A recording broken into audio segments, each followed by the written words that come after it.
جس شخص کے دشمن نہ ہوں اور سب دوست ہوں اس جیسا منافق کوئی نہیں، کیونکہ دشمن اس کے ہوتے ہیں جو حق کی بات کہتا ہے۔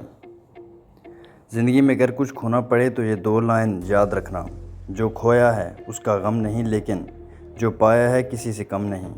جو نہیں ہے وہ ایک خواب ہے، اور جو ہے وہ لاجواب ہے۔ مشکلوں کا آنا پارٹ آف لائف ہے، اور ان میں سے ہنس کر باہر آنا آرٹ آف لائف ہے۔ جاہلوں میں نہیں ملے اتنے جتنے جاہل پڑھے لکھوں میں ملے۔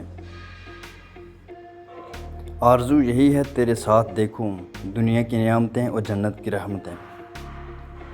نیک لوگوں کی صحبت سے ہمیشہ بھلائی ملتی ہے، کیونکہ ہوا جب پھولوں سے گزرتی ہے تو وہ بھی خوشبودار ہو جاتی ہے۔ وضو سے شکل، قرآن سے عقل اور نماز سے نسل پاک ہوتی ہے۔ اچھے لوگوں کو اللہ امتحان بہت لیتا ہے پر ساتھ نہیں چھوڑتا، اور برے لوگوں کو اللہ بہت کچھ دیتا ہے پر ساتھ نہیں دیتا۔ عبادت ضرور کیجیے مگر معاملات پر خاص توجہ کیجیے۔ کعبہ کے چکر لگانے سے لوگوں کو دیے ہوئے چکر معاف نہیں ہوتے۔ حضرت علی نے فرمایا، دوستی کا بھرم صرف وہ لوگ رکھ سکتے ہیں جن کے وجود میں سمندر جتنا دل ہو۔ خاموشی ایک بہترین عادت ہے، خاص کر تب جب آپ جاہلوں میں گرے ہوئے ہوں۔ جب سایہ قد سے بڑا اور باتیں اوقات سے بڑی ہونے لگ جائیں تو سمجھ جائیں سورج غروب ہونے والا ہے۔ جھوٹ بول کر جیتنے سے اچھا ہے تم سچ بول کر ہار جاؤ۔ مجھے صبر میں رکھنا مولا، کبھی گرنے نہ دینا، نہ کسی کی نظروں میں نہ کسی کے قدموں میں۔ نس نس سے واقف ہے، رگ رگ سے جانتا ہے، مجھے خود سے زیادہ میرا رب جانتا ہے۔ یقین ایسا ہو کہ سامنے سمندر ہو اور تم کہو کہ نہیں، میرا رب رستے بنائے گا۔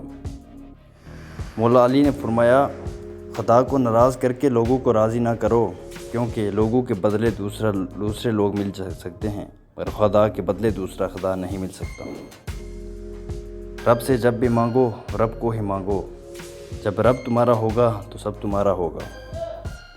عبادت کا بہترین وقت جوانی ہے۔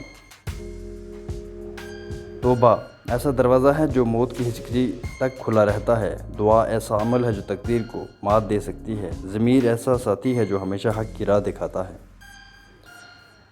میری بہت سی دعائیں تیرے کن فیکون کے منتظر ہیں، اب تو فرما دے کن۔ جب بھی دعا مانگو اپنی اوقات دیکھ کر نہیں بلکہ اپنے رب کی شان دیکھ کر مانگو۔ جب انسان کی آنکھوں سے آنسو بہتے ہیں تو اس پر رب کی رحمت برستی ہے۔ درویشوں کے علاوہ دنیا کے باقی لوگ بچوں کی مانند ہیں جو دنیا کے کھیل میں مگن ہیں۔ اگر تم راستہ جانتے ہو تو گمراہ انسان تمہاری ذمہ داری ہیں۔